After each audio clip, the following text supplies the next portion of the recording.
మా నాన్న వాళ్ళు ఎలా అంటే ఈ రోజు కుడుములు కట్టడం అంటారు. మాకు ఈ సంప్రదాయం ప్రకారం ఇలా జరుగుతూ ఉంటాయి. చూసారా మా అమ్మ మా నాన్న కడుతున్నారు అనమాట. ఈ కుడుములు సంప్రదాయమైన ఇలా చేస్తుంటారు. సంప్రదాయం ఇలా జరుగుతూ ఉంటాయి అనమాట. ఎంత లేకపోయినా ఉన్నా కూడా మంచి ఎంజాయ్మెంట్ చేస్తారు ఫ్రెండ్స్. ఉన్నదంతోనే చూసుకొని మంచిగా ఉన్న కార్యక్రమాలు చేస్తున్నారు. చూసారా అది ఇప్పుడు బడ్డీ అంటారు. బడ్డీ పండుగలో ఇప్పుడు మేకపోతున్న వేస్తున్నాం కదా ఫ్రెండ్స్. నాకు తెలియదు, ఇప్పుడు కూడా తెలుసుకున్నాం ఫ్రెండ్స్. కొద్దిగా చూసి లైక్ చేయండి ఫ్రెండ్స్.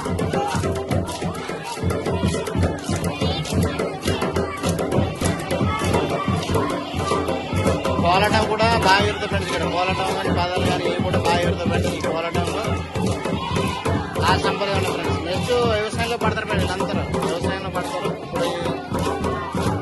ఇప్పుడు ఎంత బాగా ఎడుతున్నారు.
నీ చోరం రాలేదు మంగళవారం రాలేదు. ఆ పండుగ సంవత్సరాలు బాగా చూస్తే మరి తెల్ల బట్టలు వేసుకుంటే మంగళవారం. ఇప్పుడు వేరే బట్టలు వేసుకున్నా. ఇప్పుడు దొడ్డి పని చేసుకుంటే అది సమర్థన బాగానే అయిపోయాడు. బాగున్నాయో ఆ. మరి ఏది అవి ఏమంటాయి కదా సంప్రదాయాలు. సంప్రదాయంగా అదే సంప్రదాయాలు ఇప్పుడు పూర్వ పంపించాలి. ఆ సంప్రదాయాన్ని మేము అంటే మా అమ్మారంటే పాత అమ్మన్నట్టు. వారు పాతమ్మలో చచ్చిపోరానికి అవే నేను అది చేస్తానండి. అదే బాగా చేసే పండుగ అంతా బాగా జరుగుతుంది. బాగా సరిపోతుంది. మరి నైట్ మరి గుర్ర వేసాను బాగా ఎత్తారా? ఇంకా రేపు చుక్కుదరా చక్కగా కుదురుతుందా? ఎలా కుదరది? మన కుదురుతుంది. కుదిరించాక నీ కూడా దండా పెట్టుకోవాల్సిందే.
లేడీస్ కూడా దాని అవుతారు కోలాటికి చూడండి.